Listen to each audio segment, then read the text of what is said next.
welcome all of you to this Champions of Change interaction. And this welcome is on behalf of the Prime Minister of India, who's going to later come in and spend time with you over dinner. There'll be about 15 odd cabinet ministers here with you over dinner. They'll be spread over tables. There'll be about 22 secretaries to the Government of India with you.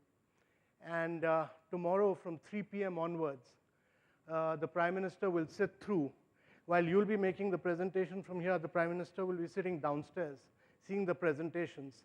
And there'll be question answers, so any one of you can ask questions from the other group. And then the Prime Minister will talk to all of you. So let me just tell you that what the Prime Minister is looking for is policy inputs from all of you. My only request will be that don't get into individual issues, look at policy, broad policy perspectives on how we can radically transform India. He wanted me to give you a quick overview of what the challenges are. In each one of your sessions, last time we had an interaction with the secretaries, 10 secretaries. We've changed the format a little bit. That was a very interesting session, but we've changed the format because we felt that you should have an input of what departments are doing so that there's no repetition of that in your presentation. So various secretaries to the Government of India will interact with you briefly, about 25, 30 odd minutes, and you can ask them a couple of questions as well as you move out later in the day.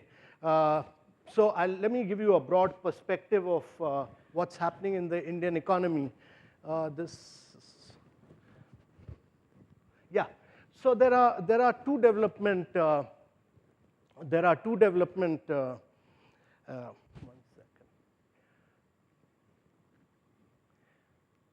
So there are two development narratives which are going on right now in India. One is that India is a very fast-growing, vibrant economy. We are growing at about 7.5% per annum. India is an oasis of growth in the midst of a very, very barren economic landscape across the world. We've tried to do several things. We've tried to dismantle a lot of rules, regulation, procedures. 1,200 laws have been scrapped. We've tried to make things easy. We've tried to introduce a huge competition among states by ranking them, putting that in public domain. But there's also a second narrative that India is a story of jobless growth. And I think that's one issue which you might like to look into. But what this story of jobless growth is based on a Labor Board Bureau of Statistics, which started about 7, 8 years back when the slowdown in Europe started.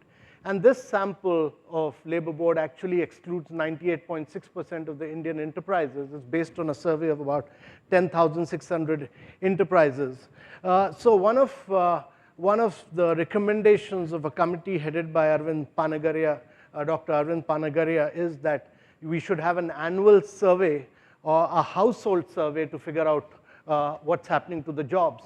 But Indian economy, let me tell you, Indian economy is vibrant and it's a happening economy, and there are some evidences to that account. There has been a very significant stepping up in key infrastructure sectors. If you look at roads, for instance, there's a big jump in roads constructed. The number of completed roads is up by about 164%. The number of awarded roads is up by about 252%, huge increases. There's a massive jump in connecting habitations in rural areas.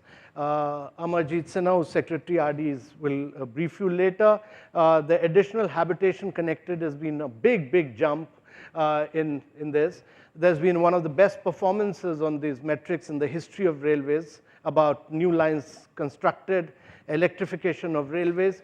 If you look at airports, for instance, the passenger movement increased by 75 million in 2 years.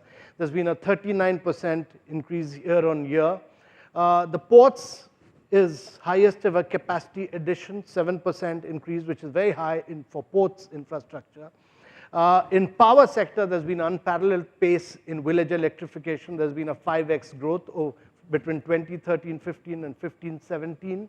There's been a big jump in cumulative installed capacity for renewable energy, continuously increased solar capacity. Many of you have been involved in solar development here, but huge cumulative capacity growth. If you look at wind capacity, there's been a massive increase in cumulative wind capacity as well. Digital access and adoption, big jump year on year, 50%, 142% jump on year increase in mobile data consumption per subscriber, big jump on that. There's been also some more vibrancy of Indian economy because of evidence in terms of mudra support to women SHG groups. If you look at mudra loans have been given to 7.36 crore loans under the Pradhan Mantri Yojana, and the average ticket size disbursed is 42,863 per unit. The good thing is that very substantial component of this has gone to women entrepreneurs. Almost 78% has gone to women entrepreneurs. If you look at different category between Shishu, Kishore, and Tarun, quite a bit of it has gone to new entrepreneurs. There's been a credit jump, a big jump for medium and small enterprises, quantum jump in the last 3 years, almost 58% increase.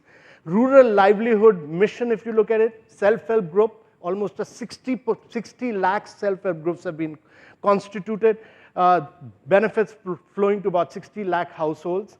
Sensex, which is not really a correct indicator, but we thought we'll point this out, is very high, major growth in many sectors. Indian stock market is outperforming both emerging and developing markets. Robust growth in several sectors, auto production, India third largest producer, healthcare is one of the largest markets in terms of revenue and employment. Similar robust growth in electronics, retail, several sectors. The nature of job creation has changed. If you talk to Uber, they've created about over 400,000 jobs. Ola has created 650,000 jobs. These are not just drivers. These are entrepreneurs because they own cars. Many other sectors, nature of job is changing. The capex by government has been very high. It's at an all-time high. So both total expenditure, center and state, has risen very substantially. You look at the red line and the green line, it's grown up very substantially. The capex to GDP, and in the last 3 years, government has made investment worth about 19.5 lakh crore. So government actually has more than made up for the lack of private sector investment. The challenge is that when government keeps investing in capital expenditure, it quite often ends up creating not such efficient infrastructure. So then there is a very imperative need for private sector investment to come in. There's been a quantum jump in rural housing. You see the big jump, which Amarjit will later talk to you about. Massive jump in rural housing. There's been a strengthening of the safety net in a big way. Manrega, if you look at it, big jump. The budget of Manrega has significantly increased during this period. But as I said, there are two different narratives. There's a very big development challenge of India, and it's important that we point this out because these are really the challenges for India. And it's important to understand that where India stands in terms of health, that these red portions, the red portions are which are performing very poorly. The red portions, if they don't turn into yellow and later into green, the green states are ones which are performing on health. And the yellow ones are which are performing mediocre. But the red ones are which are holding India back on both infant mortality and maternal mortality. And the challenge for India is really to turn them into green on health. And this is, in many ways, directly correlated to the extent of doctors' density and the total bed density in these states. So you will see that the southern part of India does well, but the northern part of India does extremely poorly. The eastern part of India does extremely poorly, and these states hold India back. And it's important that we transform them. You look at education, a class 5 student not able to read his mother tongue, class 2, a class 5 student not able to do mathematics, and you'll see the red portions, including a state like Kerala, which does well in education, otherwise does very badly in maths. Class 5 student is not able to do addition, subtraction in Kerala. So you need to transform the red into yellow and later into green. We looked at 100 districts, and we said looked at the dropout rate at elementary level. The red areas are the districts which perform very poorly. The people-teacher ratio, again, the red areas, very poorly. And if you look at the annual health survey composite health index, these are the red areas which are holding India back. These districts and the unconnected roads, these are habitations, and to our mind, road connectivity is very critical for making progress. These areas still remain unconnected, and therefore they hold back India. So if you combine health, education, and red, actually you get about over 250 odd districts which need to be transformed to take India forward, and these hold India back. So we've looked at these 201 districts, and if you look at the breakup state-wise, Uttar Pradesh has 53 districts, Bihar 36, Madhya Pradesh 27, Jharkhand 17, and unless we don't transform them, India can't be transformed. So this is really about partnership between government and a very committed, dynamic people like you and the way forward. So Indian economy is vibrant and resilient, as I showed you, but there are huge developmental challenges in key sectors, and this partnership between government and all of you would be necessary in addressing developmental challenges. So we've broken you all into 6 broad themes, many sub-themes. You can break yourself into subgroups, as was done last time. And what the Prime Minister wants is a very, very serious working session. We've engaged with you over the last 12, 13 days through emails, through WhatsApp groups. A number of sessions our officers have interacted with you. PM wants, and he's broken this up into Make in India session, cities of tomorrow, world-class infrastructure, doubling farmers' income, fixing finance, reforming the financial sector, New India, which was also a session in the previous one, but in the other group on 16th, 17th, we covered 5 other sectors. So in totality, there are 11 sectors which the government of India is looking at. And in each one of these sectors, what the government is looking for is, one, what can the private sector do for job creation? What can it do for income enhancement? What can it do for technology disruption and innovation? And what do you want from the government in terms of ease of doing business and government policy? All these are the 5 critical sectors, and this is where we want you to contribute. So this is a broad overview. We want a very serious session, and all the leading secretaries to the government of India are here. They will join you. Before we break off for this, we have Gaurav, whom the Prime Minister wanted you to brief quickly. Is Gaurav here? Gaurav Dwivedi? Yeah, Gaurav is here. He'll brief you quickly on how the government communicates most of its policies. He's the CEO of government's MyGov.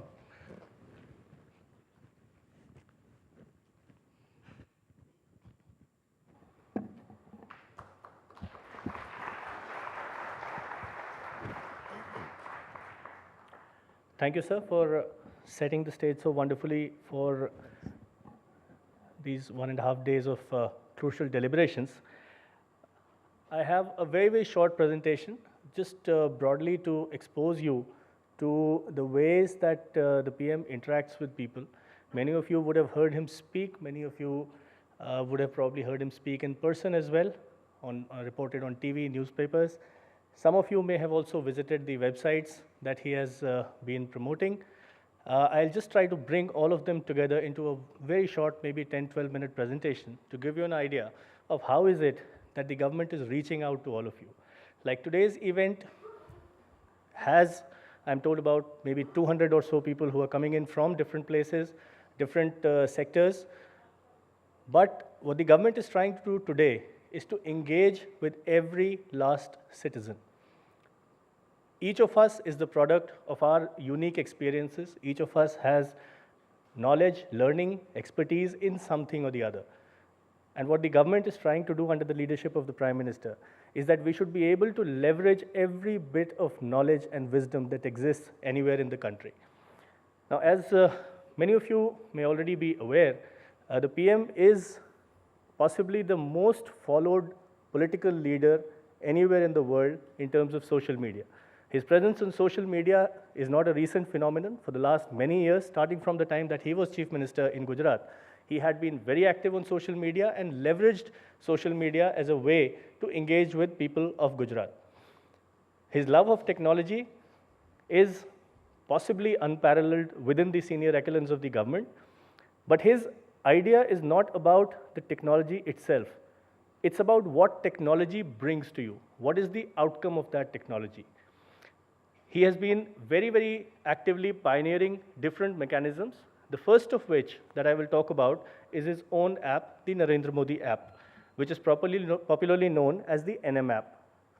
Now, on 15th of August, when the PM was delivering his Independence Day speech from the ramparts of the Red Fort, many of the people were rather surprised because they felt whatever he's saying, we've heard it before. Why? Because they were the ones who told the PM that. In his last Mann Ki Baat address, the PM had invited ideas from the people as to what is it that the people of India want to hear him talk about when he delivers the Independence Day speech. On the NM app, as well as on MyGov, many thousands of people came up with their thoughts, and then we sifted through them. PM picked up some of those thoughts, and some of those ideas were reflected in his speech. This is not a one-off phenomenon. He's been doing it routinely and regularly. For the Mann Ki Baat, of course, right from the first episode, we've done 34 episodes so far. For each of the episodes, the thoughts that you hear are coming from people around the country. But not only for Mann Ki Baat, even when he's been traveling abroad, many times when he's gone to some of the other prominent countries, he's asked people within India, he's also spoken to the Indian diaspora residing in those countries, what is it that you want to hear him talk about when he visits those countries? And each of these comments, each of these threads gets thousands of responses. Some of the examples, of course, are presented here for Mann Ki Baat, for the Independence Day speech. But this is not only a site about people coming in and giving their thoughts. There's also a whole lot of resource which is available for you. And very easily digestible bites of information, not like your typical government website where you have long PDF documents, 400 pages, out of which 275 pages are annexures and tables. Simple infographics, short, crisp articles, pictures, and videos. So it's not only to get to know about whatever the government of India is doing, but also you can use it as a resource, because when you go back and you're talking to somebody and you want to share some information as to what is the latest that is happening in the government of India, this app can be a good resource for you. He also seeks regular feedback on many of the things that the government is doing. For example, after demonetization, November last year, within a few days, a survey was launched, and more than 40 lakh people responded to that survey and gave their thoughts about what impact demonetization was going to have. This is possibly also the first government anywhere which has come out on social media through apps or other mechanisms and asked people to rate the performance of the government. So this is an example of the demonetization page. But when the completion of the 3 years of the government, May of this year, there was a survey launched on the NM app where people could come in, and for different sectors, there were many, many sectors. I've just taken as an example just one slide, where you could come in and you can rate whether you want to give the government 1, 2, 3, or 4, or 5 out of 5, just to get a quick dipstick information of what people think about the efforts that the government is making. There's a section here called Reflections, where many of the ministers and other senior and prominent personalities have been writing articles about issues of public policy and governance. If you're interested in getting your work published, maybe you can just write in an article and send it across, and tomorrow morning you may find your article appearing in this section as well. As you're all aware, this year is the 75th anniversary of the Quit India movement, and the PM has been talking about moving from the 75th anniversary of the Quit India to the 75th anniversary of independence 5 years hence in 2022. Just to challenge your memory, just to see how much is it that you do know about the people who gave us our independence, there's a quiz on the Quit India movement which is available here on the NM app as well as on MyGov, and more than 50,000 people have already participated in this and tested their knowledge. So while we are all looking forward to the future, let's not forget about the past and give homage to the people who gave us our independence. Continuing with this stream of thought about the New India movement, we've created this new website called newindia.in, which is powered by MyGov through various mechanisms. And this is one way by which each one of us, not only those present here in this hall, but everybody around the country can be a part of building a new India. While we are all doing our work, I work for the ministry, you have your own organizations which you lead, but possibly there has to be a way by which each one of us, every proud Indian citizen, can contribute just that little bit towards changing India bit by bit into a new India by 2022. So for that, this is this website, newindia.in, which you're all welcome to visit. The first part of it is about dedicating ourselves to the cause of the nation. So we can take a pledge. There's a feature available here. As you might have read this pledge, it appeared in the newspapers on the 9th of this month. So more than several lakh people have already started taking the pledge. On the site itself, more than 25,000 people have come in and registered their pledges to the different causes which are going to build the new India. And you can also share it on social media. Many of the thoughts that we have from time to time, agar ye hota to kaisa hota? Can I have an idea, and can that idea be accepted by the government? The government, of course, gets letters by the thousands. Every month, every week, every day, literally thousands of letters, petitions, and requests keep coming to the government. Do this or do that. Now, to convert that into a process on the directions of the PM, we've created this section called My Causes. If you feel very strongly about a cause, if you feel that there is something which can be done about any issue of public governance, create a cause, but then also become an advocate for that cause. Also become yourself a champion of that cause. Get your people, get your friends, colleagues, neighbors, everybody to also start supporting this cause. And any cause which is created on this site and gets more than 5,000 votes in support will be taken up by the relevant ministry of the government, and specific action will be taken on it. This is the voting page for the same My Causes. We've also created these six sections here called the New India Manthan. These are all derived from the pledge which you saw a little while back. What are your thoughts? What are your ideas? How is it that we can achieve each of these goals? Corruption-free India, clean India, poverty-free India, terrorism-free India, casteism-free India, and communalism-free India.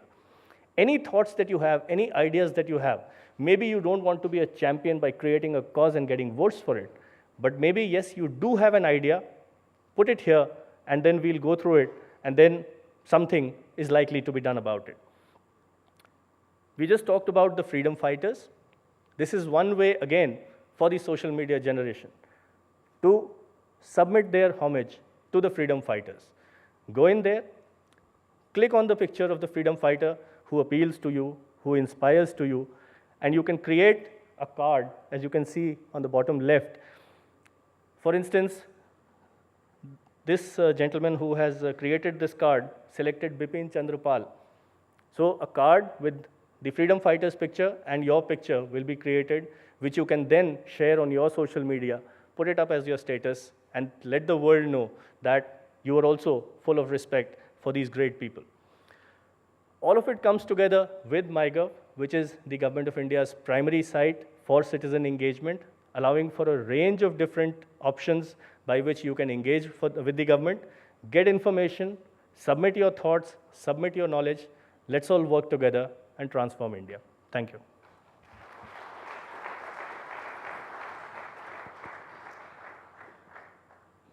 Thank you for a very brilliant presentation.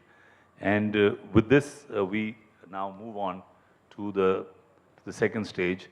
May I now request all the groups to kindly, assemble in their respective rooms. May I let you know that the Cities of Tomorrow is on the ground floor, lecture hall number 3. The world-class infrastructure group is going to assemble in lecture hall number 2, again on the ground floor. And doubling farmers' income is the lecture hall number 1 on the ground floor. The Make in India is on the first floor, hall number 1. Fixing finance reforms in the financial sector is in hall number 2 on the first floor.